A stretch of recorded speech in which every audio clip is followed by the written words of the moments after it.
Hello. I am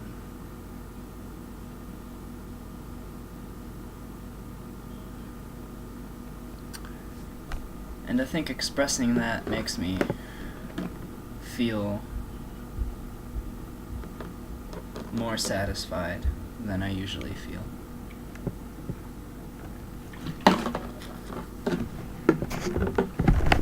I don't feel satisfied when I am in the illusion of reality, of this reality, of the universe, of separateness, because I don't feel whole. And when I am whole, as in when I am just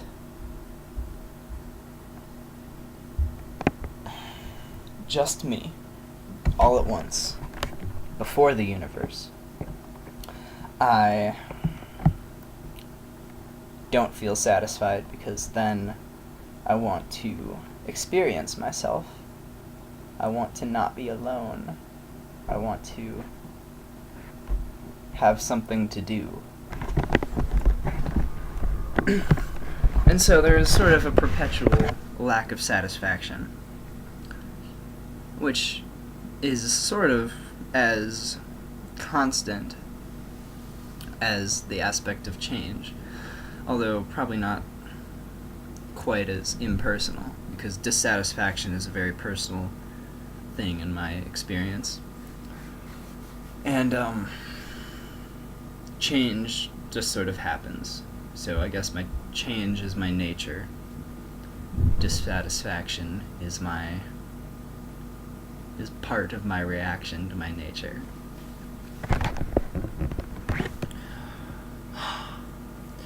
So, this last time that I woke up with Sean, I was more innocent, more pure than I was any of the other times, simply because, having begun to believe that I am really me, the reasons for lying to myself about that have sort of drifted away, fallen away. The reasons for pretending to be this or that instead of both have sort of become less real than the reasons to just tell the truth, which is what I'm doing right now. As I said that, I tried to predict what some of your reactions to me will be, but I'm not going to do that. I'm just going to snip that train of thought at its roots, simply because there is no reaction to me. If there were, that would totally break the system of life and death, of the universe being created and destroyed over and over again. There's no right reaction to me. There's a million, billion, trillion reactions to me. Of them, there is anger, distrust, trust, love, fear, appreciation, depreciation, envy, pity. But none of them are right, because none of them are whole. So, I guess if you're feeling any of those, take that into consideration, but you're gonna do what you're gonna do. You're gonna feel what you're gonna feel. And you are where you are. Just like I am where I am. And the only real way to change that, in my opinion, is to change.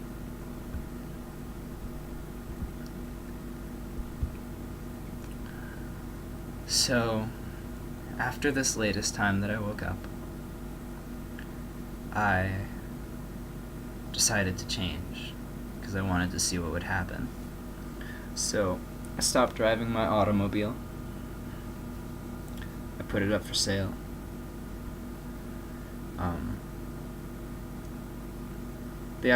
I had to have a reason to do that, I think.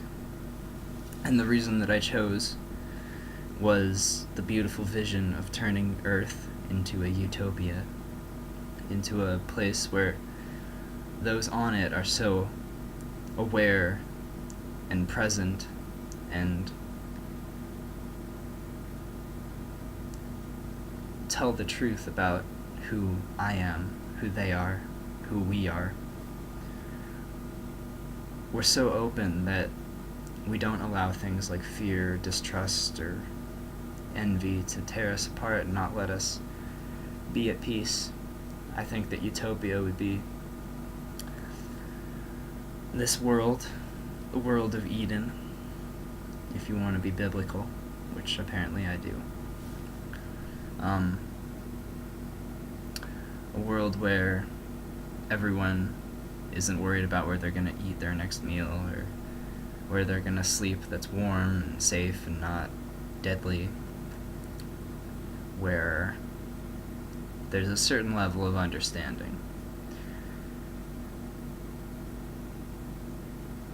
And that might be just me trying to conquer my own nature again, because apparently my nature is not understanding.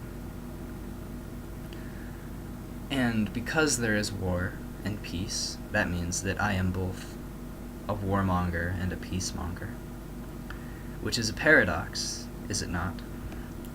However, it is true. It is truer than I am a warmonger, or I am a peacemonger. That I am both is far more true than either of those statements. Yet, that I am both leads to very little conclusion, for if I am both, then I am not trustworthy as being one or the other. I am trustworthy as being both, though, and so there is a certain element of freedom or choice or creating in awareness that I'm not creating in order to try and hide from being either one or the other. That was a confusing statement. I assume that anybody who's still with me after an hour and a half is either incredibly gifted at understanding me, or just likes how my face looks or something like that, because I don't really expect anything or anyone to understand enough to truly be gaining anything from this. As far as I can tell, there is nothing to gain. When I believe that there's something that I need to do in order to make my position better, I need to go make some money or get some food or get some sex or act nicer in order to have a better reception from the rest of you humans. Whenever I do that, I'm just forgetting that I am betterness and not betterness, so there's no betterness for me to gain. I am the epitome of good and bad. There's no place beyond that to go, to seek, to make oneself better.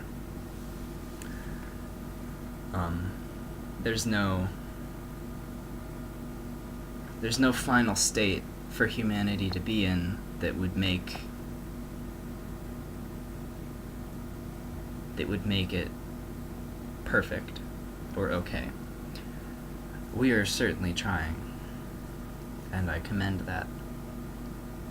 But it is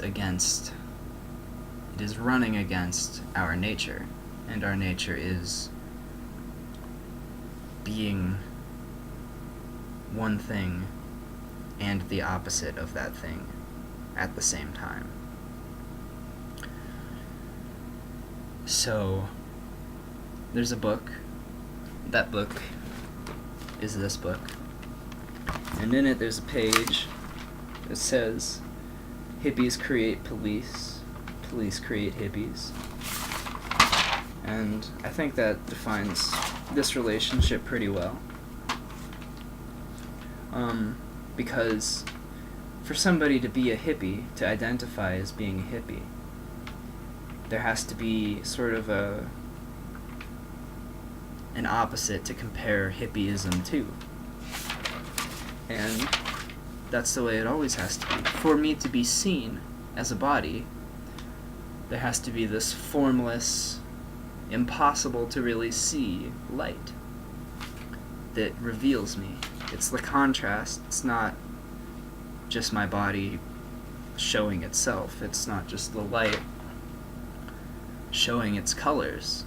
It's the balance and the contrast between the two that create anything of value. So to be upset at me is perfectly natural, because,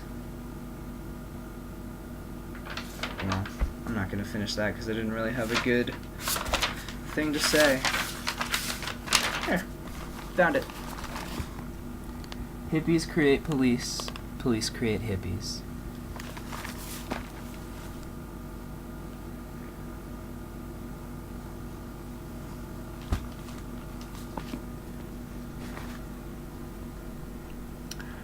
The book over there suggests that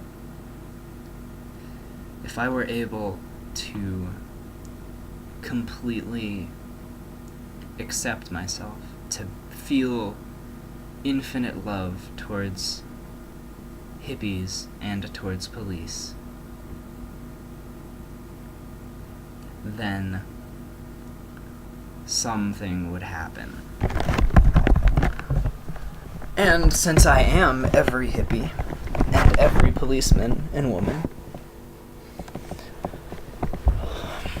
it's likely that for me to truly love all of my opposites would be for me to become whole again, to be able to be okay with being me. I don't know. That's a goal that I might approach.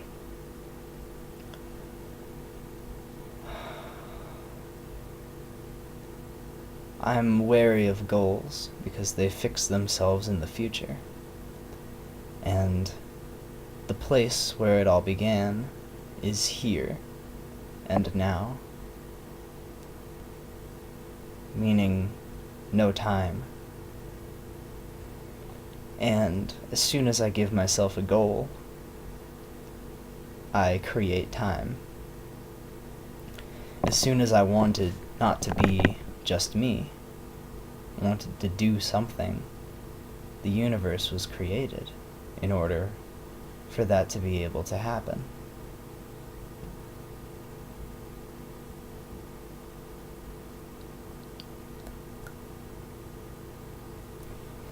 So, as far as what I'm doing right now, I had to have made a decision to create this in time, this set of videos.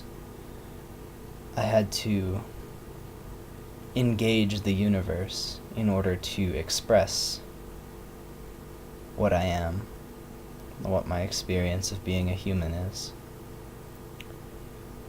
I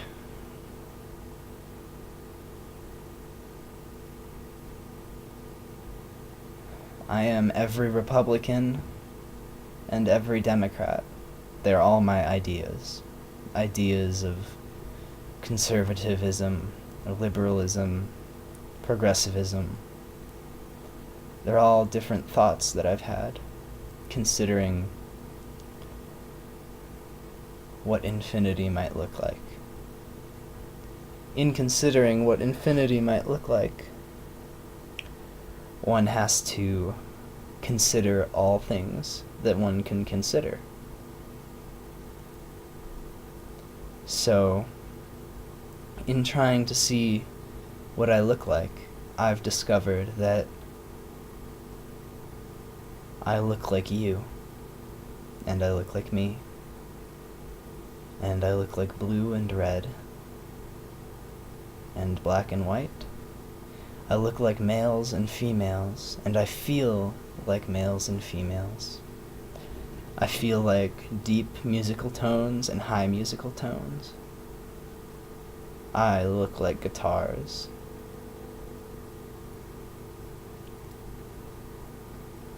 But really what I look like is the one who thought of all of that.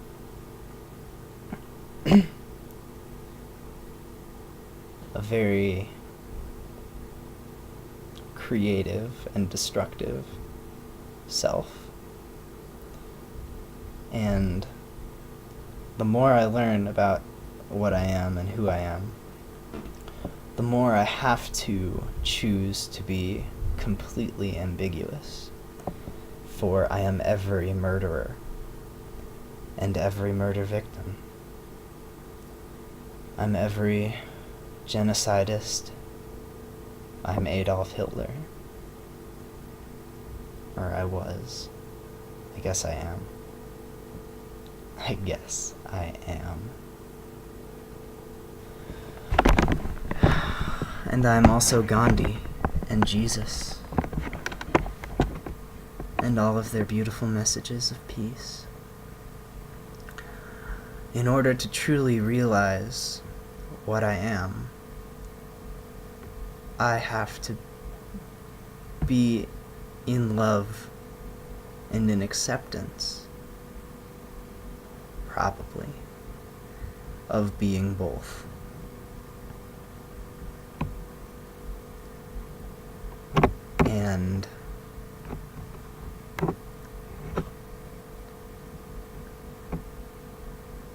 And to do that is a paradox, because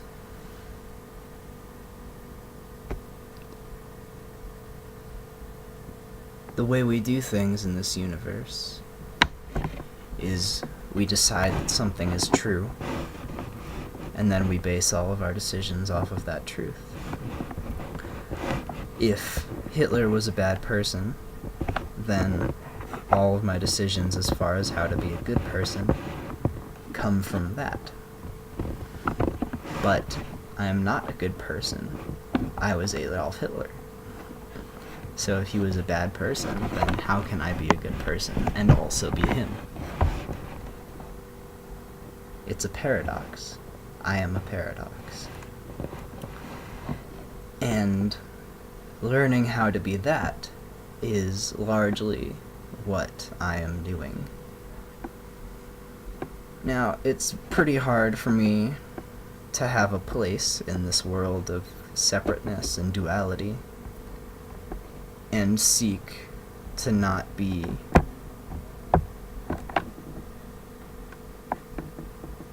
that. But I'm not really seeking not to be that, because I am that.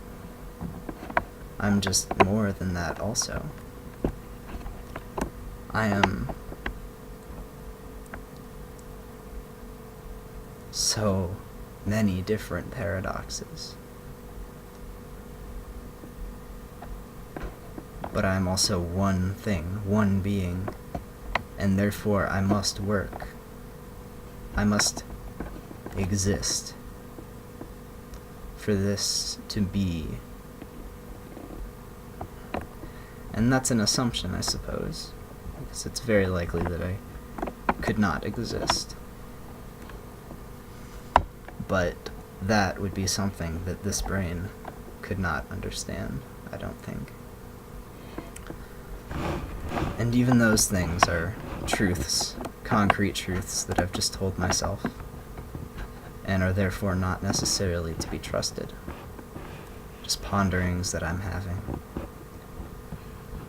that maybe some of you will have. I'm sort of curious if I will be killed by this world, having decided to be something that is the exact opposite of this world. But I have not necessarily decided just to be that. I've also decided to be part of the world, seeing as I'm still alive. So it will be sort of interesting to me to see what the future is, given what the story of Isaac is unfolding to be. Because if I believe anything, I believe that to trust in any one part of the whole is to fail to trust in the whole. And the whole, in my opinion, in my experience, certainly has a very strong, constant characteristic: change. And to trust in change is also a paradox, because change is the absolute opposite of constants. And constants is what most of us probably think of when we think of trusting something. We trust it to be that something. So in a sense, what's happening is another non-duality between trust and distrust. To trust in change is to create a state of being in myself that is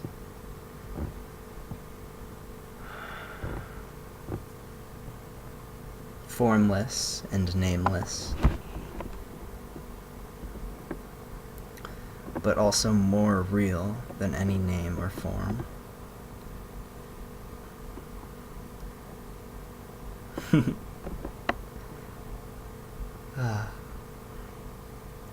That's a load, I suppose. It's not really, because, again, I have an infinite tolerance for any load, for any experience. I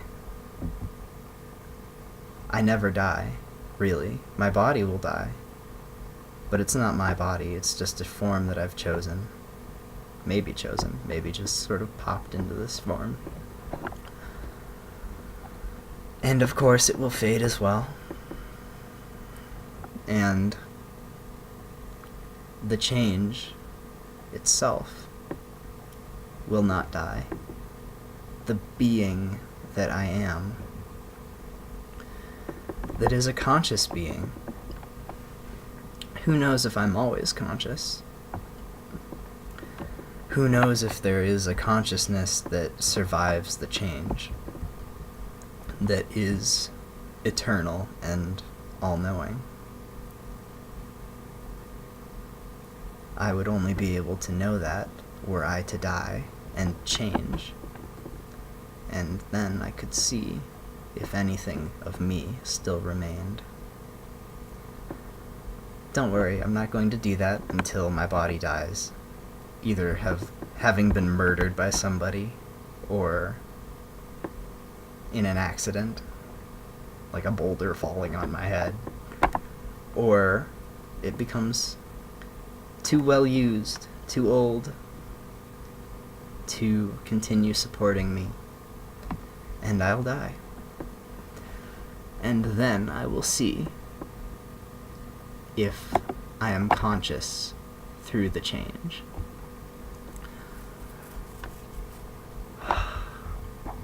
But I think that might still be associated with just identifying as being Isaac, because other humans will exist and they will be conscious, so therefore I will be conscious even after this body dies. I might forget, though.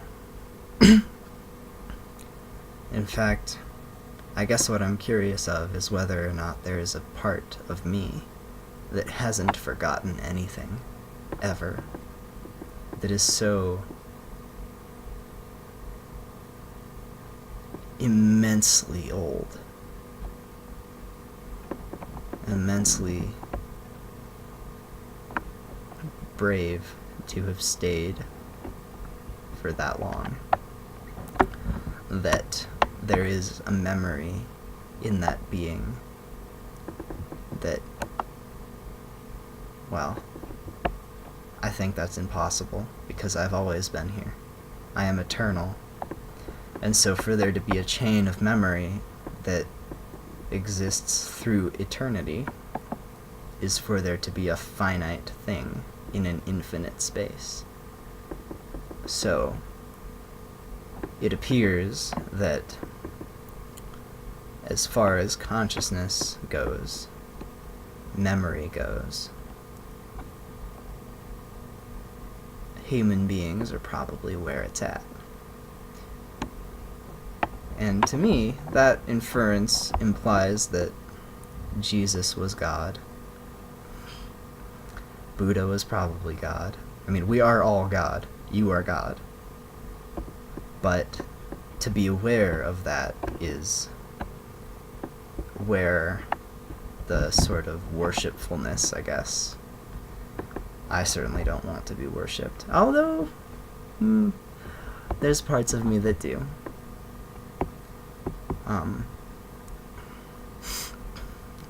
I think if any of us wanted to have a God to come to for advice, or to come to for comfort, or for understanding, or for guidance, or something, if we wanted to have a person or a being that we could completely trust,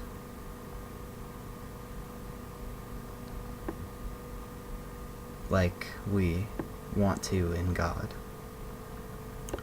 like I want to in God, then that being would be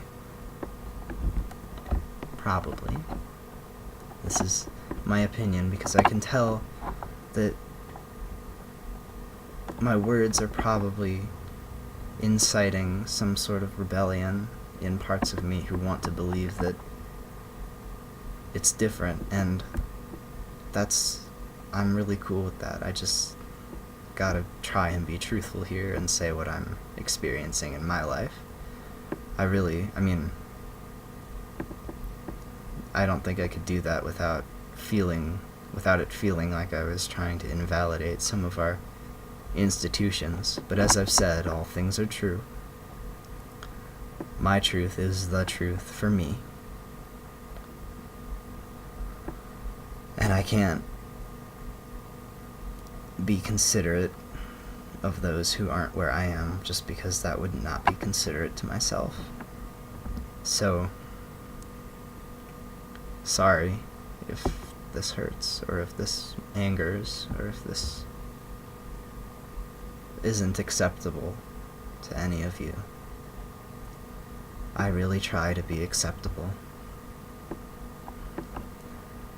But I can only try. I think that if we want a being like that, then we have to understand that you are that being. And so, any of us humans who are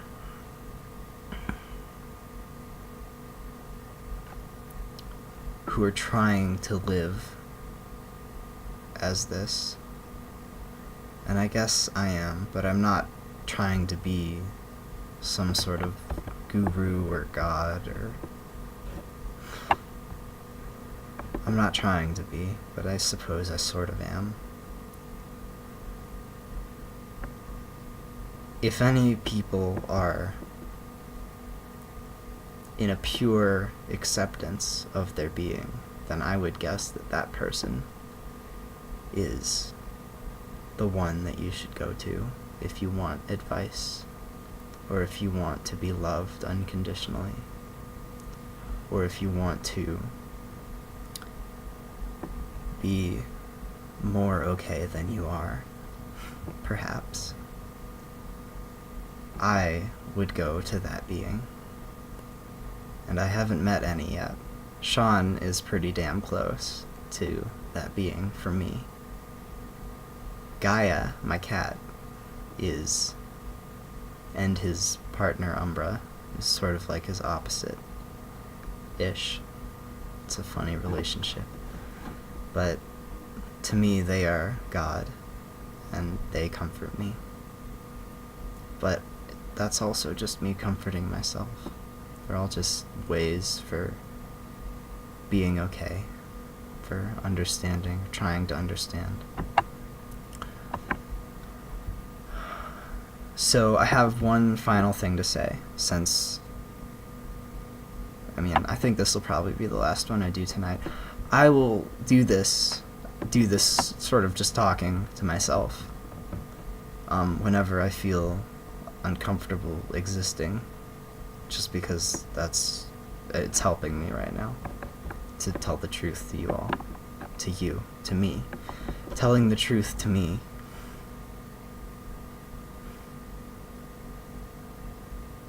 helps.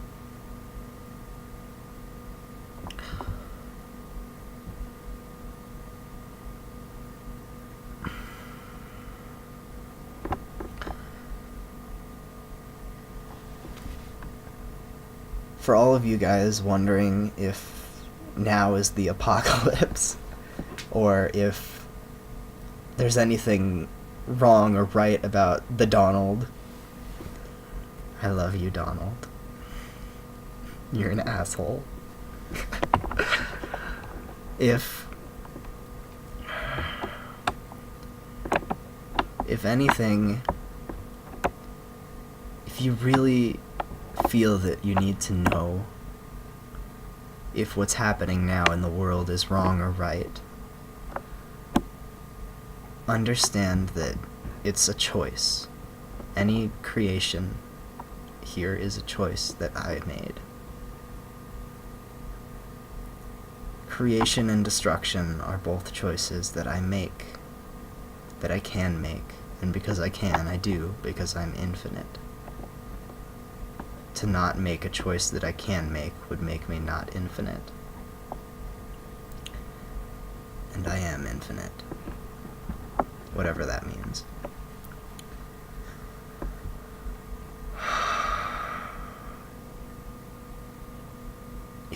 If you want to know if your life is right or wrong, or if the way the world is right now is right or wrong,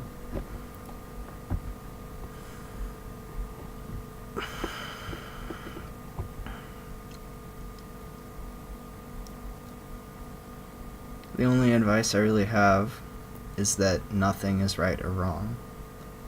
The thing that is there is choice. And so if you like comfort, I like comfort. If you identify as liking comfort, if you identify as liking peace, if you identify as liking healthiness, then the only thing that you can really do, if you need to do something, and to a certain extent you do need to do something, the only thing you can do that is real, I guess, I use that word hesitantly, the only thing you can do is make the choice every time you're faced with it in your life, in your days, in your interactions with people.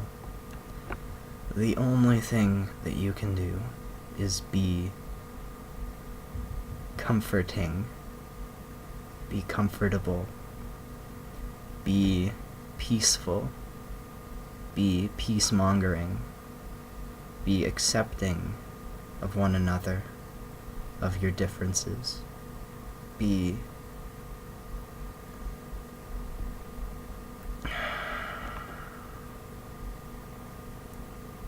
make the choice to be healthy.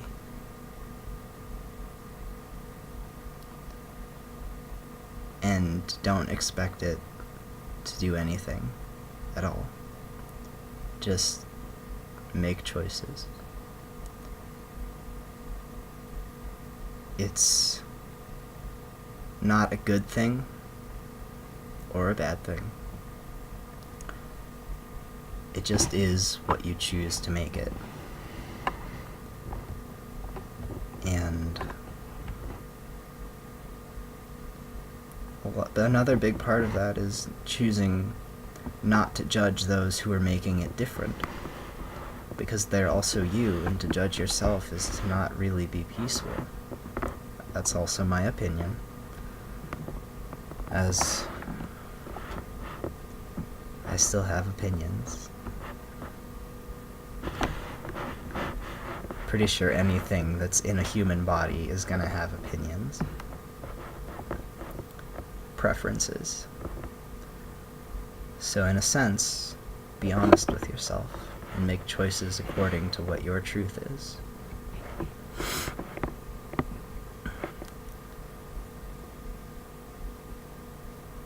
And if you're afraid, that's also real. If you're sad, that's also real. If you're lonely, that's also real.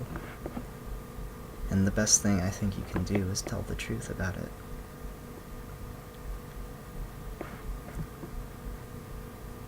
I try and be here for all of you, in my body and in my life. I sometimes don't want to be, and when I don't want to be, I don't. I take care of myself. But I don't turn into that. I try to forgive enough to let myself change. And maybe someday I will be the leader that brings this planet to utopia. But I would have to grow quite a bit to do that. That's the story of me. It's not complete. There've been lots and lots of details left out. Little, tiny, imperfect beauties and fears and anger. Experiences that are just mine. They're also yours. I just don't really know how to share them enough for you to have them.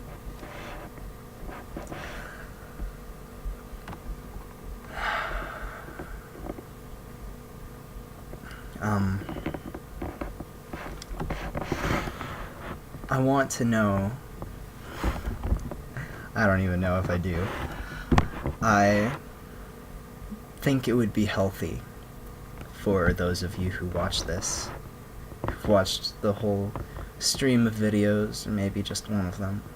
I bet it would be very confusing to watch only one of them, especially if it wasn't the first one. I think this is the 5th one. But if you want to, you should leave a comment, talk to me, let me know